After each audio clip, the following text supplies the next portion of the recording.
आरो बेनि गेजेराव जायफ्रा बे जेनाखि बथलखौ बुख्रुबनानै गालांगोन बे बथल बुख्रुबग्राखौबो जोङो हमनानै जोङो बिथांनिफ्राय जोङो 2000 फाइनखौ जोङो लानाय जागोन। बे स्पटआव फैगोन जानो थाखाय बे सियार टेबोल बेफोरखौ दै गेजेराव बहायालासिनो दैनि एसे गोजौ बोरियाव जानानै जाहाथे बेयाव जानानैनो बिथांमोना इन्जयखौ खालामो साब्रांगोन जोङो बेखौ कमिटिया मोनसे जोंहा बेयाव रुल्स खालामना दोनखादों जाया साब्रांगोन जों बेखौ हमनानै जोङो 2000 फाइन जों खालामनाय जागोन। আমি পিকনিক স্পট কমিটিৰ হৈ পেলাই আমি এইটোকে অনুৰোধ কৰিব বিচাৰিছোঁ যে পিকনিক খাব অহা ৰাইজসকলক আমাৰ পৰা আহ্বান কি আহি পেলাই ইয়াত যিমানখিনি পিকনিক খায় তেওঁলোকে আহি পেলাই পিকনিকটো ভালদৰে খাব, খাই পেলাই বটল চটল যাতে পেলাই নিদিয়ে, বটলটো ভাঙাই নিদিয়ে, আমাৰ ফালৰ পৰা এইটোৱে অনুৰোধ।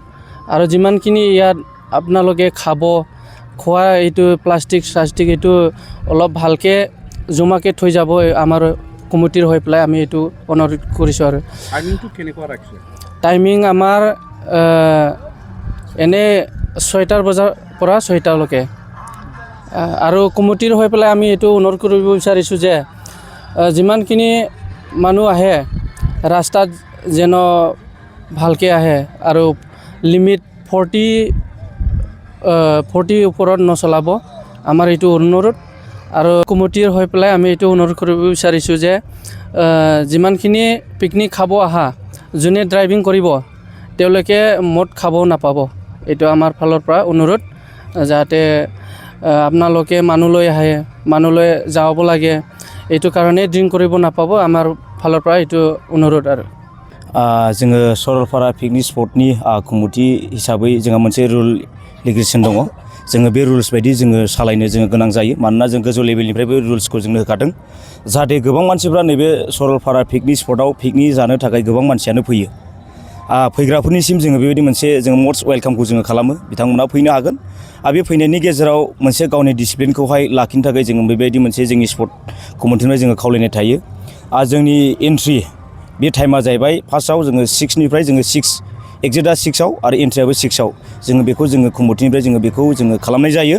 आरो जों बेबायदिनो जोङो जोंनि स्पटखौ जोङो सामलायनाय जायो। जायफ्रा पिकनिक जानो फैनाय बिथांमोना बेबायदि बाव पिकनिक जाफैनानै जिहेतु गावसिनि जानाय लोंनाय माखासे प्लास्टिक एबा बथल बेफोरखौ जाहाथे बुफाया आरो जि प्लास्टिक बेफोरखौ डास्टबिनाव ज' खालामनानै जाहाथे गारलांनो हायाबाबो मोनसे प्लास्टिकआव ज' खालामनानै दाबसे जायगायाव बेखौ दोनलाङोबा मोजां, खारन मानो जोंहा मोनसे क्लिनिं खालामग्रा जोंहा बेक्ति दंखायो।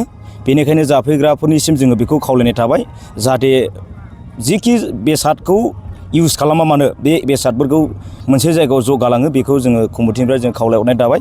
आरो बिसेसखि खावलायनाय थादों जायफ्रा गारि सालायनानै सोरबा रिजार्भआव फैयो, सोरबा व्यक्तिगत फेमिलि लानानै फैयो पिकनिक जानो थाखाय, बेयाव जोङो मोनसे ड्राइभारनि बेलायाव जोङो बुंनाय जायो जायहा ड्राइभार जानानै फैगोन बे बिथाङा जौखौ लोंनो मोननाय नङा, बियो जोंनिफ्राय एलाउड गैया आरो जों बेखौ माना खालामो।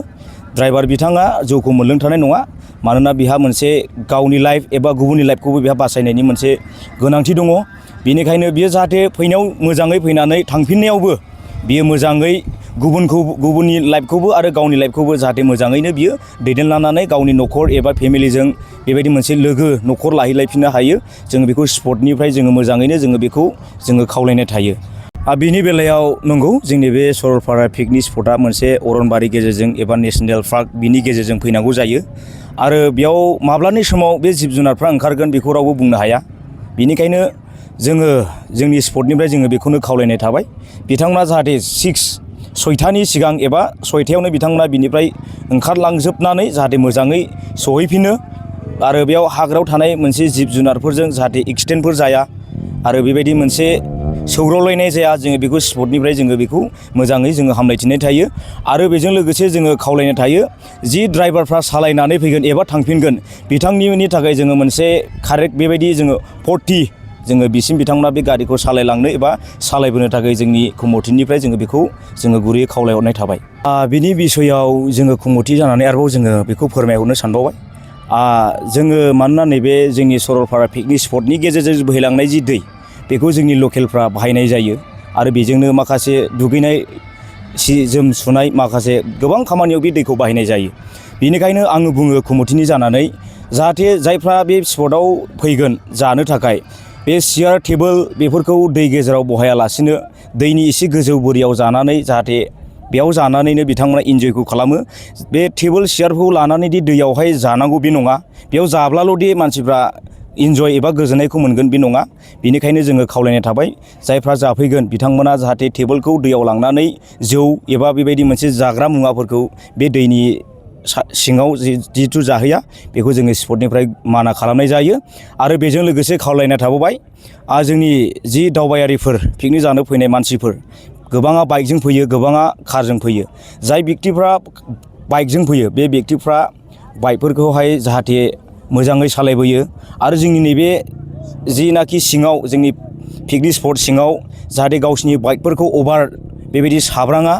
आरो जोङो जायहा बेबायदि साब्रांगोन जोङो बेखौ कमिटिया मोनसे जोंहा बेयाव रुल्स खालामना दोनखादों। जायहा साब्रांगोन जों बेखौ हमनानै जोङो 2000 फाइन जों खालामनाय जागोन। आरो बेनि गेजेराव जायफ्रा बे जेनाखि बथलखौ बुख्रुबनानै गालांगोन बे बथल बुख्रुबग्राखौबो जोङो हमनानै जोङो बिथांनिफ्राय जोङो 2000 फाइनखौ जोङो लानाय जागोन। बेनिखायनो गतिके बे 2000 फाइनखौ होआलासिनो बिथांमोना मोजाङै जाहाथे लोङै जायै बिथांमोना मोजाङै गालाङो। मानोना जोंहाबो फोसाबग्रा दंखायो, बेयाव क्लिनिं खालामग्रा जोंहा दंखायो। जोङो बिनि थ्रुयै जोङो बिथांमोनखौ खावलायनाय थाबाय जाहाथे मोजाङैनो गावनि जानाय लोंनायफोरखौ जाखांनायनि उनाव मोजाङै गालांफिनो जोङो बेखौ जोंनि स्पटनिफ्राय जोङो खावलायनाय थाबाय।